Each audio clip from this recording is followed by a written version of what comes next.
Gives you an element of stress that's not disabling to your learning. It also allows you to engage in what we refer to as productive failure. So you basically are allowed to make mistakes and then you learn from them.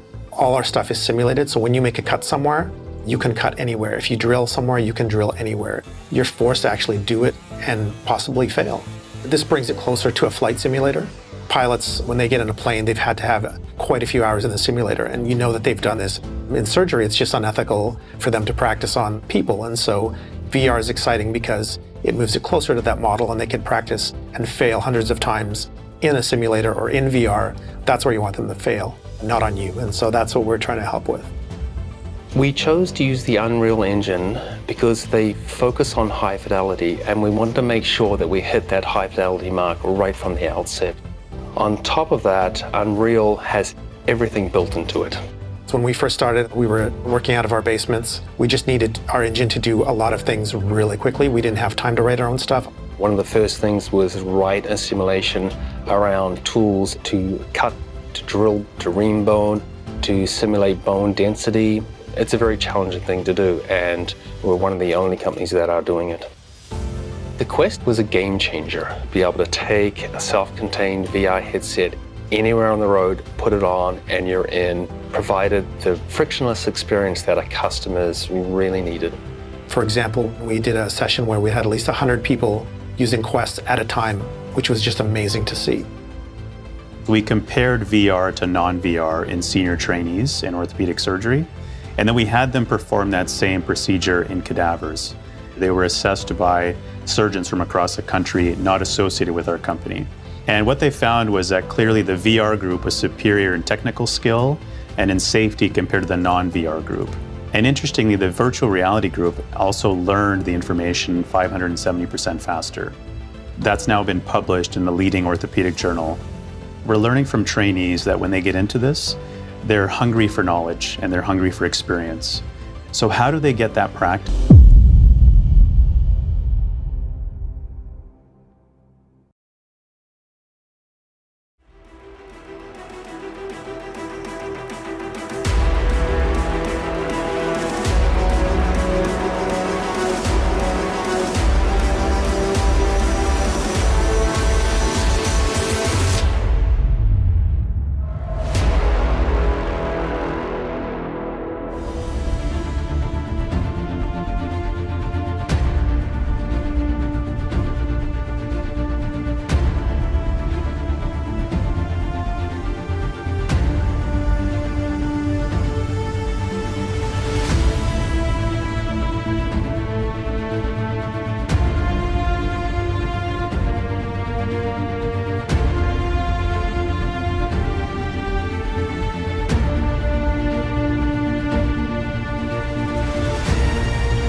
Hello everyone, I'm Thomas Guentat. I'm Automotive Domain Director at AV Simulation, and I will present you the amazing work we have been doing with Epic Games to develop the new scanner generation tool. So we developed Scanner, which is an open, modular and scalable driving simulation software. Scanner is a tool to simulate a virtual environment to test automotive systems.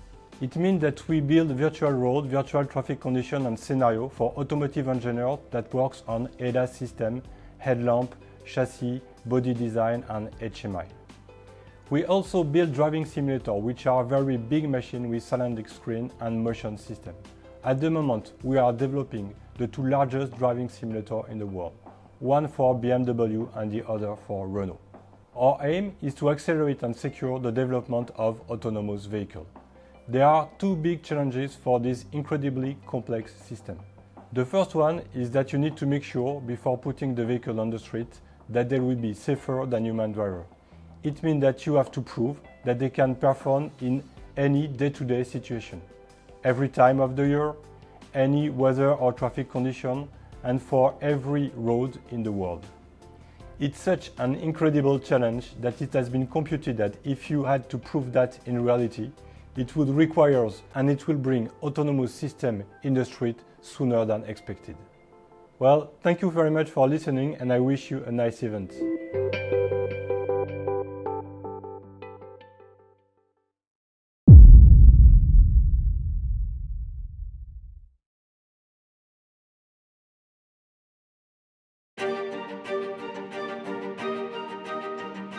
Project Antoinette is a global project.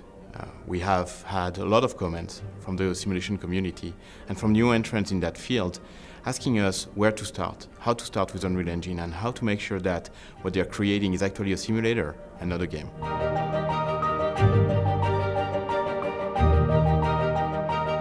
To build that, we gave to the community different bits and pieces. One of them is a trend analysis that we built with our partners and friends from the community who told us what is important when you're building a sim application. The technology and the innovation in the industry is meaning we can get these solutions very lightweight, very small, easily deployed where they need to be. And that's going to be so powerful for those that are getting trained, as they can have the right equipment nearby wherever they need it, and they can be prepared for the moment they need to go and fight. The advent of these low-footprint simulators has a number of critical benefits. What we're seeing with the Antoinette project is top-quality graphics, exceptional amounts of realism, and that's really important with pilots when you're trying to create that suspension of disbelief that you need with these devices.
Zone has been captured.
Shots fired! Shots fired!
Where the fuck is Oscar?